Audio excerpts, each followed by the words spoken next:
Good evening. सभी दर्शकों का सक्सेस ग्रुप में बहुत बहुत स्वागत है।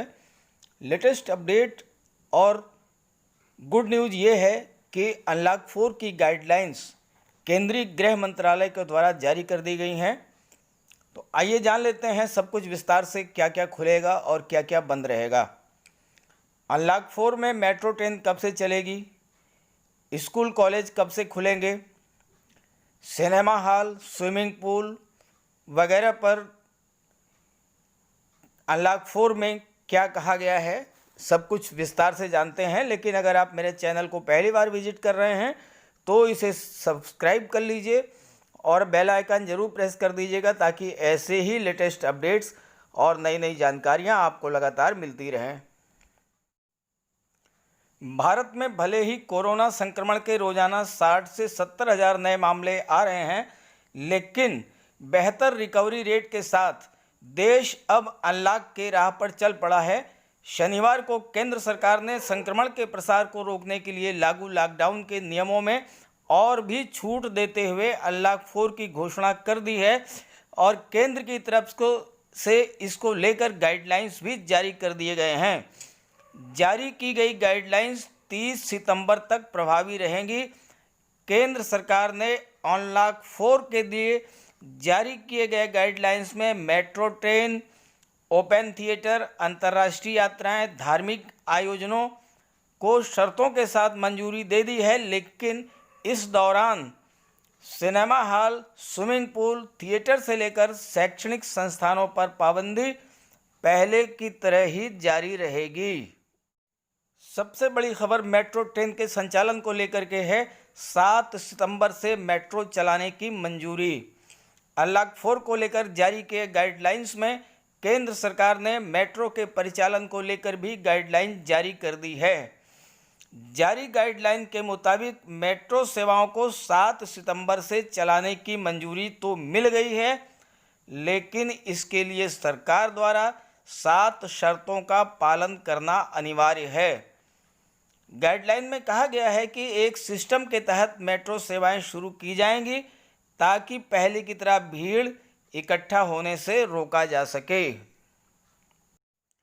बात करते हैं स्कूल कॉलेजेस के बारे में, तो सरकार की ओर से जारी अनलॉक 4 की दिशा निर्देश के मुताबिक स्कूल, कॉलेज और अन्य शैक्षणिक संस्थान 30 सितंबर तक बंद रहेंगे।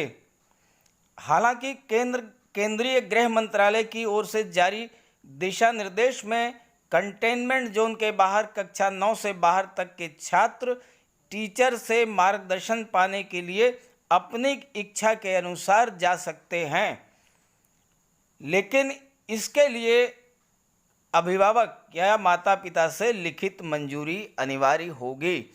मतलब कक्षा 9 से 12 तक के जो बच्चे हैं वो स्कूल जा सकते हैं, टीचर से मिल सकते हैं, लेकिन अपने पेरेंट्स की परमिशन लेने के बाद। अनलॉक 4 की सबसे बड़ी महत्वपूर्ण बात यह है कि अब केंद्र की अनुमति के बिना लॉकडाउन कोई भी राज्य सरकार नहीं लगा सकेगी। केंद्र की ओर से जारी दिशा निर्देश के मुताबिक बिना केंद्र के साथ चर्चा किए किसी भी राज्य को कंटेनमेंट जोन के बाहर लोकल लॉकडाउन लगाने की अनुमति नहीं दी गई है। अगर कंटेनमेंट जोन के बाहर राज्यों को लॉकडाउन लगाना है तो इसके लिए केंद्र को सूचित करके इस पर सलाह लेनी पड़ेगी। इसके बाद ही कंटेनमेंट जोन के बाहर के क्षेत्रों पर लॉकडाउन लगाया जा सकता है। इसका मतलब अब स्टेट गवर्नमेंट्स अपनी मर्जी से लॉकडाउन नहीं लगा सकेंगी। बात करते हैं अंतर्राज्यीय परिवहन की। एक राज्य से दूसरे राज्य को जाने के संबंध में, तो सरकार द्वारा जारी दिशा निर्देशों में अनलॉक 3 के मुकाबले लोगों को और सामानों को अंतर्राज्यीय राज्यों में आवाजाही पर ढील दी गई है। केंद्र की ओर से जारी गाइडलाइंस के मुताबिक अब लोगों को और सामानों को एक राज्य से दूसरे राज्य में आवाजाही पर कोई रोक नहीं होगी। इसके लिए कोई विशेष परमिट, अप्रूवल और ई परमिट की ज़रूरत नहीं होगी। अब आइए जान लेते हैं कि थिएटर के संबंध में, मनोरंजन से जुड़ी सांस्कृतिक और धार्मिक सभाओं के संबंध में क्या गाइडलाइंस हैं। सरकार द्वारा अनलॉक 4 के लिए जारी किए गए दिशा निर्देश के मुताबिक 21 सितंबर से ओपन एयर थिएटर खोले जा सकेंगे। 21 सितंबर से सामाजिक, अकादमिक, खेलों से जुड़ी, मनोरंजन से जुड़ी, सांस्कृतिक और धार्मिक सभाओं की भी मंजूरी दी गई है, लेकिन शर्त यह है कि ऐसे आयोजनों में एक छत के नीचे केवल 100 लोगों की मौजूदगी होगी। इसका मतलब इस तरह का कोई भी आयोजन होगा तो उसमें 100 से ज़्यादा अधिक व्यक्ति शामिल नहीं हो सकेंगे। इतनी संख्या में मौजूद हुए लोगों को भी सरकार द्वारा जारी एसओपी को फॉलो करना पड़ेगा। मतलब इन समारोहों में मौजूद लोगों को फेस मास्क पहनना होगा, सामाजिक दूरी के नियमों का पालन करना अनिवार्य होगा और ऐसे आयोजनों में थर्मल स्क्रीनिंग, हैंड वॉश और सैनिटाइजर जैसे मूलभूत सुविधाओं को भी उपलब्ध कराया जाएगा। तो आइए संक्षेप में इन सारी बातों को पॉइंट वाइज समझ लेते हैं। मेट्रो रेल को 7 सितंबर से चरणबद्ध तरीके से संचालित करने की अनुमति दी जाएगी। 21 सितंबर से 100 व्यक्तियों की अधिकतम सीमा के साथ सामाजिक, राजनीतिक, धार्मिक कार्यक्रमों की अनुमति दी जाएगी। स्कूल, कॉलेज और अन्य शैक्षणिक संस्थान 30 सितंबर तक बंद रहेंगे। राज्यों, केंद्र शासित प्रदेशों में 50% तक शिक्षण और गैर शिक्षण कर्मचारियों को ऑनलाइन शिक्षण और टेली काउंसलिंग से संबंधित कार्य के लिए स्कूलों में बुलाया जा सकता है।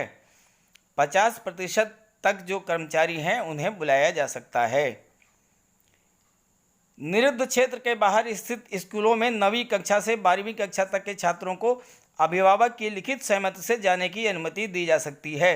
जो कंटेनमेंट जोन के बाहर हैं स्कूल, वहाँ पर 9 से 12 तक के क्लास के जो बच्चे हैं वो स्कूल जा सकते हैं टीचर से मिलने के लिए, लेकिन पेरेंट्स की परमिशन के बाद।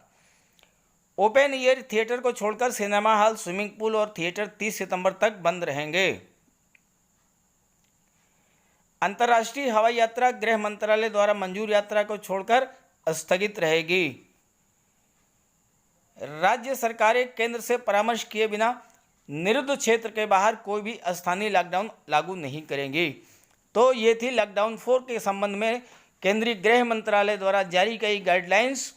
वीडियो अच्छा लगे तो इसे लाइक करके और ज़्यादा से ज़्यादा अपने सभी साथियों को, फ्रेंड्स को, ग्रुप्स में सबको शेयर कर दीजिएगा ताकि सभी को अनलॉक 4 की गाइडलाइंस के बारे में जानकारी हो जाए। Okay, thank you.